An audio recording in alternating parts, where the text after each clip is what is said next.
Hi guys, welcome to another vlog. So I want to start today's vlog by talking about a few trends in the actual GMAT that I have noticed. I keep talking to students who've taken the GMAT. So this is based on the feedback I've got from a lot of them. The first is about RC passages.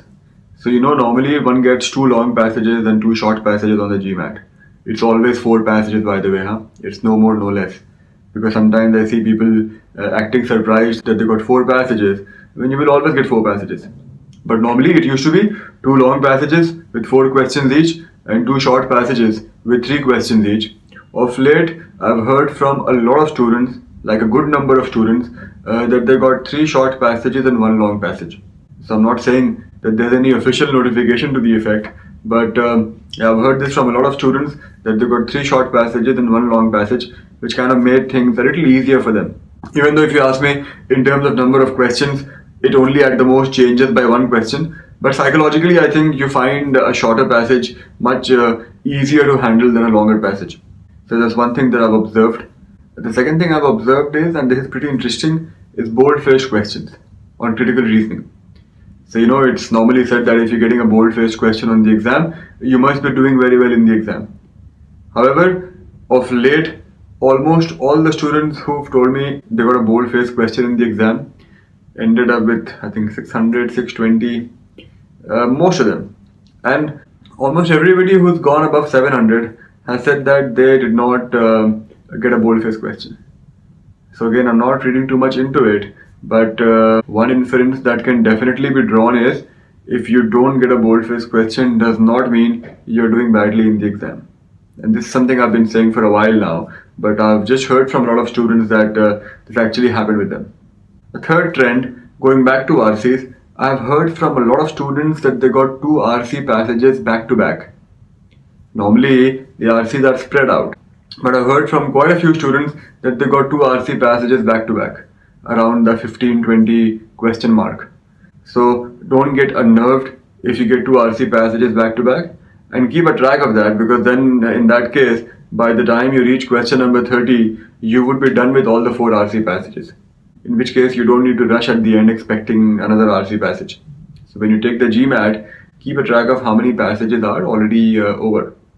I've also heard a few other things, but I don't have enough data to call it a trend, so I won't go into it right now. I don't want to speculate. But these three things I've definitely heard from a considerable number of students. So I just thought I'd let you guys know. You of course don't need to make any change to your prep based on this. Just something, to keep in mind, to be prepared for maybe on test day.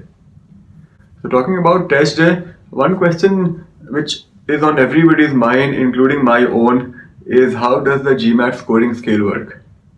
So as I said, this question is there on my mind also. So I can't give you the answer to the question, but what I can do is share my thoughts on it and maybe give you one or two things that it is not based on. For example, as most of you know, the scoring is not based on how many questions you get correct. You can get more questions correct than me, but I could still score higher than you because I got the more difficult ones right. So from there we can infer that the scoring scale is definitely to some extent correlated with the difficulty level of the questions you get. So as long as you get to higher difficulty questions, you will get a good score, most likely. So the scoring scale is not a function of how many questions you get right, it's definitely a function of the difficulty level of the questions you get right or even get wrong. I've seen if you get a lot of easy questions wrong, your score comes down, even if you haven't made too many mistakes. So the difficulty level definitely gets taken into account. One very common question is what about the first 10 questions? Because there's been this perennial talk about the first 10 questions in each section being more important than the other questions. Now if you ask the GMAT itself, and if you look at the official guide, they've clearly said this is a myth. And I kind of believe that, but it's just that from the data I've seen on GMAT preps, I sometimes tend to doubt it. As in, I sometimes tend to believe that the first 10 questions do count for more. Because I see people getting the same number of questions wrong, but the one who got more questions wrong up front ends up scoring lower. Sometimes I see a person getting not too many questions wrong, yet scoring lower because the first few were wrong. And I see another person with the same number of questions wrong, but not the first few, and he or she gets a higher score. So while I don't want to believe that the first 10 questions count more than the other questions. The data I have seen on the GMAT preps kind of doesn't give me a straight answer. I mean, it does put enough doubt in my head. I mean, but I've asked this question to the GMAT guys in the test prep summits that happen, and the official answer still stays that the first 10 questions don't count for more than the remaining questions. Interestingly, now that the ESR, the Enhanced Score Report, is revealing much more information about your performance in the test, I've been seeing some very weird, scoring data. For example, I recently met this student who got 3 questions wrong in math, just 3, and that too was in the last 2 lots. So after question number 20, not the first 3. So she had 3 wrong and she got a 49. I somehow can't understand how she got a 49 with just 3 wrong. Because I've also seen students who get 12 or 13 wrong and they also get a 49 or a 48. So thanks to the new ESRs, I'm more confused than ever as to how the actual scoring of the GMAT works. So I can't give you guys a straight answer. Yeah, but I've shared a few of my thoughts so you get some idea of how it works. Beyond that, I would suggest don't really bother. Whatever it is kind of consistent. So, that should be good enough. So the last thing, Duke University's B School, Fuqua, they released their placement stats yesterday, I think. So I was just going through it. No surprises in there. They had excellent placements. I think the average pay is around $150,000, thereabouts. The highest is around 230,000. The overall placement rate was, I think, around 94%. This was 3 months after graduation. Incidentally, because I keep getting this question, what's the meaning of 3 months after graduation? It basically means 3 months after passing out. So you get 2 kinds of placement data. The first is at the time of passing out, and that normally is around 70% thereabouts.